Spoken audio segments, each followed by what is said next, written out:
랄프 씨, 아! 잘 돼가요? 깜짝이야. 갑자기 나타나서 놀랐어요. 뭐 하고 계세요? 먼저 27mm 렌치를 찾아야 돼요. 이거 말하는 거 아니에요? 어디서 나타났죠? 가끔 신기한 일이 생기더라고요. 그런데 뭐예요? 베어링 조정하고 있어요. 베어링 조정? 뭔지 잘 모르겠네요. 원래 일반적인 절차였었죠. 조정하고 있는 게 정확히 뭔가요? 틈새요. 틈새요?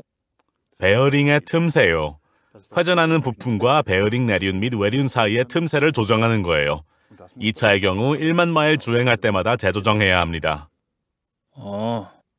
이해 못한 표정 같군요. 베어링이 왜 필요한지 아세요? 네? 이렇게 생각해보죠. 실질적으로 생각해봐요. 두 손을 맞대고 문지르세요. 이렇게. 아주 세게. 자, 어때요? 따뜻해지네요. 그리고 또 쉽지 않아요. 이제 이 익스텐션 바를 두 손 사이에 놓고 다시 해보세요. 어때요? 당연히 훨씬 쉽죠. 맞아요. 두 손 사이에 회전하는 부품이 있기 때문이죠. 그게 회전 베어링의 원리입니다. 쿠겔피셔라는 회사 들어본 적 있어요? 과거엔 FAG라는 회사였는데 지금은 셰플러 그룹의 일원입니다. 이 회사를 세운 피셔 씨는 오래전에 처음으로 완벽하게 둥근 볼을 제작할 수 있는 밀링 머신을 개발했습니다. 그래서 FAG는 세계에서 가장 오래된 볼 베어링 제조업체이자 롤링 베어링 산업의 선구자가 되었습니다. 처음엔 회전 베어링에 대해 얘기하다가 지금은 볼 베어링에 대해 얘기하네요. 그럼 베어링엔 두 가지 종류가 있는 건가요? 두 개요? 현재 FAG는 20만 개가 넘는 다양한 베어링을 제공하고 있습니다. 치과용 드릴에 사용되는 가장 작은 소형 베어링부터 광산, 풍력 터빈, 항공우주 산업에 사용되는 거대한 베어링까지 있어요. 하지만 오늘은 자동차에 대해서만 이야기하겠습니다. 회전 베어링은 볼, 테이퍼 롤러, 핀 등의 회전체가 있는 모든 베어링의 일반적인 용어입니다. 내륜, 외륜, 회전체, 회전체를 제 위치에 고정하는 케이지 등 기본 구조는 항상 동일해요. 당신이 쓰는 건 뭐예요? 저요? 2차 바퀴 베어링 말이에요. 어떤 회전 요소가 있는 거예요? 이건 전통적인 테이퍼 롤러 베어링이에요. 그럼 아마 최신형 베어링은 아니겠네요. 그렇게 말할 수는 없어요. 테이퍼 롤러 베어링은 지금도 사용되고 실제로 상황에 따라 최상의 옵션이 될 수 있어요. 그리고 다른 세대로 이어지는 기술적인 발전도 있었고요. 아마도 교육실에 이미 다 준비해 놓으셨을 것 같네요. 그렇죠? 물론이죠. 아니면 이 영상에 무슨 의미가 있겠어요? 그렇죠. 여기 다양한 세대의 휠 베어링이 있습니다. 화면 왼쪽 위에 있는 게 테이퍼 롤러 베어링이에요. 여기 이거 맞죠? 맞아요. 이런 종류의 베어링은 제9형 자동차의 앞차축에도 사용되고 현대적인 자동차의 비구동 차축에도 사용됩니다. 이렇게 상상해보세요. 두 개의 베어링이 항상 마주보도록 배치되어 있습니다. 설치하는 동안 윤활유를 바르고 밀봉한 후 조정해야 합니다. 이 두 개의 베어링이 이제 하나의 유닛에 통합되어 있어요. 그래서 1세대 테이퍼 롤러 베어링을 개발한 거죠. 그렇군요. 이 베어링은 사전에 윤활 처리가 되었고 밀봉되어 있어서 조이면서 조정하면 토크를 증가시킵니다. 1세대 유닛의 또 다른 변형으로는 볼이 있는 베어링이 있습니다. 보시다시피 접촉면이 작기 때문에 저항이 최소화됩니다. 제가 맞춰볼게요. 어떤 베어링이 필요한가에 따라 달라지겠네요. 이건 더 무겁고 이건 회전 저항력이 더 낮고. 맞아요. 그렇군요. 그리고 1세대부터 마그네틱 인코더를 실링링에 통합할 수 있습니다. 그게 뭐죠? 마그네틱 인코더는 회전 속도 신호, 휠 회전 판독값을 ABS, ESP 또는 ASR 시스템에 제공합니다. 그리고 2세대 베어링을 사용하면 설치가 더욱 쉬워집니다. 베어링엔 이미 브레이크 디스크에 연결하기 위한 플랜지가 있고 휠이나 베어링은 스터브 엑셀에 직접 연결됩니다. 특별한 점은 이거예요. 2.1세대 베어링에는 너클의 축 위치에 베어링을 고정하는 리테이너가 있습니다. 이게 기존의 베어링에 사용되는 서클립을 대체합니다. 그리고 베어링 틈새는 orbital forming이라는 생산 과정에서 조정됩니다. 그럼 정비사 일이 줄어든다는 뜻인가요? 네, 물론이죠. 그래서 일이 더 빨리 끝납니다. 그런데 여기엔 각면에 플랜지가 있네요. 네, 그건 3세대 베어링입니다. 플랜지 하나는 너클에 고정되고 다른 하나는 브레이크 디스크와 휠에 부착됩니다. 그러면 장착하는 시간을 더 많이 절약할 수 있나요? 맞아요. 이 케이블은 뭐죠? 이 커넥터는 ABS, ESP, ESR 등의 회전 속도 신고를 제공하는 통합 ABS 센서용 커넥터입니다. 네, 알겠네요. 이건 특허받은 페이스 스플라인이 포함된 또 다른 특별한 디자인입니다. 어떻게 작동하나요? 제가 모델을 만들어서 어디 뒀는데 항상 정신이 없으시군요. 이거 찾고 있나요? 고마워요. 친절하시네요. 페이스 스플라인은 드라이브 샤프트를 통해 휠 베어링으로 동력을 전달해서 같은 크기인데도 토크를 50% 높입니다. 와, 정말 많이 높아지네요. 여기 이건 LFTC입니다. 그게 무슨 뜻이에요? 저마찰 토크의 준말이에요. 바로 알겠네요. 네, 정확히 그 역할을 하는 거예요. 그래서 더 쉽게 회전하나요? 훨씬 더 쉽게 회전해요. 저기 작동 모델이 있습니다. 손으로 두 바퀴를 동시에 돌려보세요. 아, 네. 보시다시피 LFTC이 훨씬 더 오래 돌아갑니다. 저항이 더 적고 효율적이죠. 더 효율적이다. 다시 휠 베어링으로 돌아가 보죠. 그러니까 1세대와 2세대가 완전히 시대에 뒤떨어진 건 아니라는 건가요? 전혀 아니에요. 각 신형 자동차 모델을 위해서 우리는 제조업체의 요구에 가장 적합한 휠 베어링을 개발합니다. 그게 3세대인지 2세대인지 1세대인지는 중요하지 않아요. 문제는 일반적으로 휠 베어링이 안전에 매우 중요한 부품이라는 겁니다. 베어링은 차량이 도로에서 안전하게 주행할 수 있도록 합니다. 또 베어링은 엄청난 힘을 감당할 수 있어야 합니다. 가속 중에, 제동 중에 코너를 돌 때 차량의 엄청난 무게를 감당해야죠. 그렇군요. 이 모형을 잡아보세요. 이렇게. 알았어요. 여기에 바퀴가 있다고 상상해보세요. 연석에 부딪히면 무슨 일이 벌어지는지 알겠어요?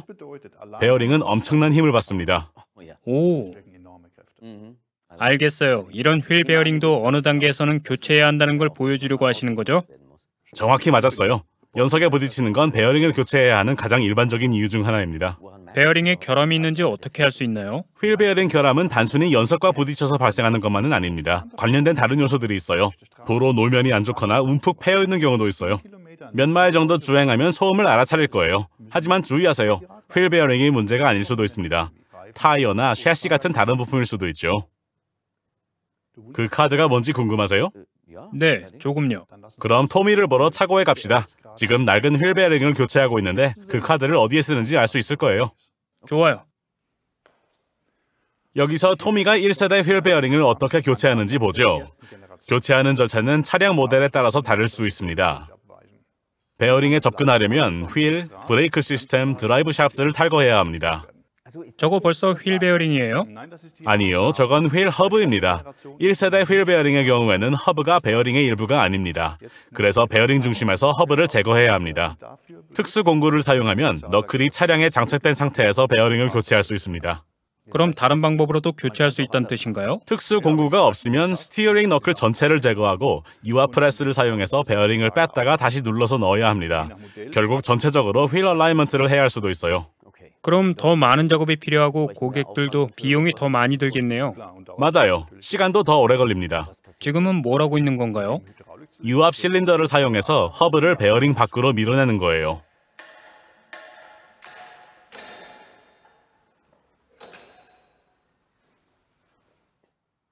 대부분의 경우 베어링의 내류는 구동 플랜지에 부착됩니다. 그래서 이것도 빼는 건가요? 맞아요.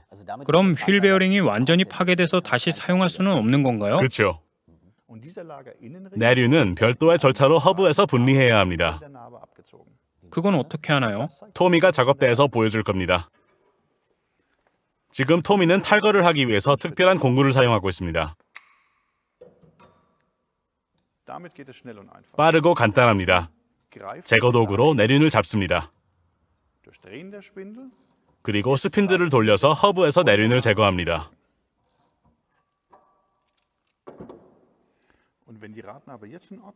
허브의 상태가 양호하면 다시 사용할 수 있습니다.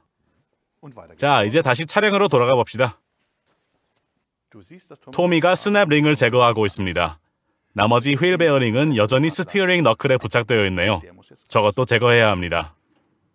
와우, 정말 다양한 도구들이 있네요. 정말 저 도구들이 전부 다 필요한가요? 정비를 하려면 차량 모델이나 휠 베어링 직경에 따라 다른 공구가 필요합니다. 이제 유압 실린더를 다시 사용할 겁니다. 그런데 이번에는 다른 공구를 장착했습니다. 다시 펌프질을 해야 하는군요. 도미가 안쓰럽네요.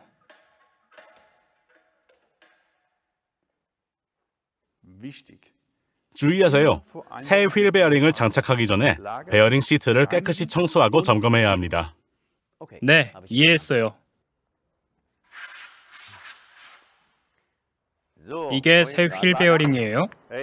아, 그거 조심해요. 왜요? 이 휠 베어링에는 동압형 마그네틱 인코더가 장착되어 있습니다. 이 베어링은 휠의 회전 속도를 캡처해서 ABS나 ESP 등에 보내죠.